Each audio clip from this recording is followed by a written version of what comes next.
Hi there, it's Jeff from RV Parenting, and I've only owned or rented gas-powered RVs. I've never driven a diesel-powered one before, but I know that my wife and I are eventually going to want to upgrade the RV that we own now, and of course many of the luxury RVs are indeed diesel-powered. That's true whether you're talking about a Class B, a Class C, or a Class A. We kind of like the Class A's, and that's probably what we'll go with. But I realized I didn't know much about the differences between gas and diesel, so I decided to investigate, and I thought I would share what I learned right here, right now on this channel.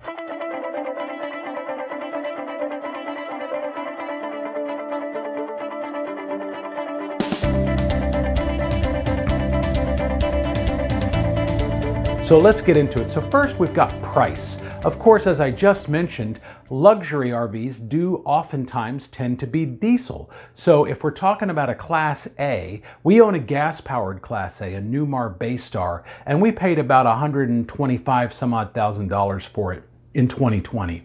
But the price range on a Class A that's gas-powered can range anywhere from about $125,000 up to maybe $150,000, maybe $175,000 max. Of course, these are prices that are for a new RV, not a used one.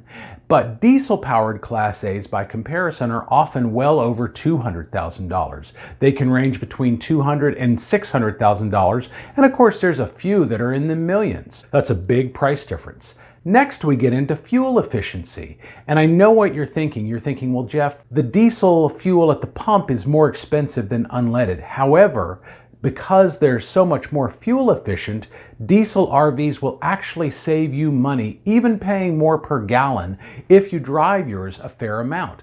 And don't worry, I did the math for you here, so let's break down exactly how much you could expect to save with the fuel efficiency of a diesel compared to a gas-powered RV. And again, I'm kind of looking at Class A's for this example. But if you're driving 1,000 miles, and you're getting, say, 6 miles per gallon on the gas-powered RV, you're going to use about 166 gallons. The current price for unleaded is $246 at the time of this recording. That's the nationwide average. So you're going to spend on that 1,000-mile trip about $410.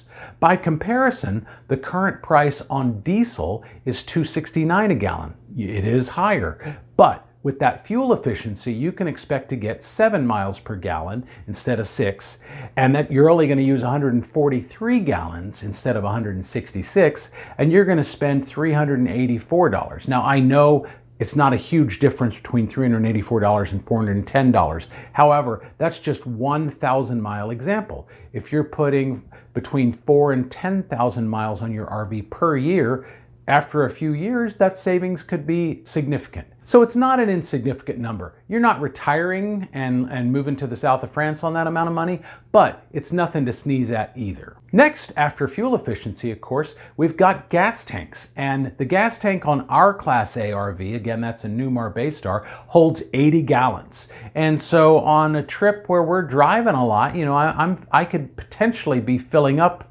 once or even twice a day, depending upon how far down I let it go. I tend to like to fill up when I get down to about a half a tank, just because I don't always know when the next gas station is going to come up. However, diesel-powered Class A's tend to have either 100 or even as much as 150-gallon tank.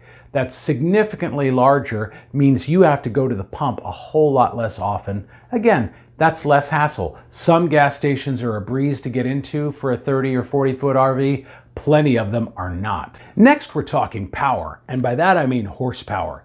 In a 34-foot Class A RV that's gas-powered, you can probably expect to get somewhere around 350 horsepower.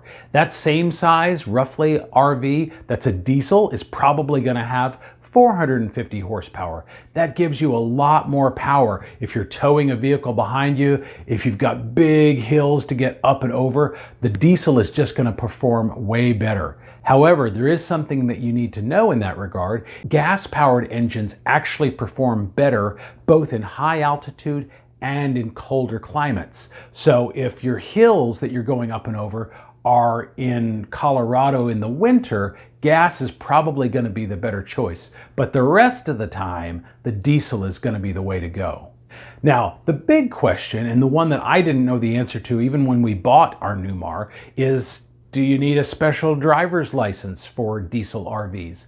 And the answer is it really doesn't have anything to do with the gasoline that you put in it. It has to do with the gross vehicle weight. And typically, but this varies from state to state, typically anything over 26,000 pounds probably is going to require a CDL, a commercial driver's license.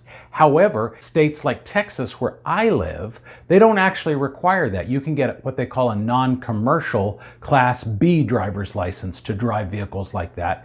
And then there's a few states like Virginia and Colorado that let you drive any size RV with just a regular driver's license. But the commercial driver's license is a royal pain.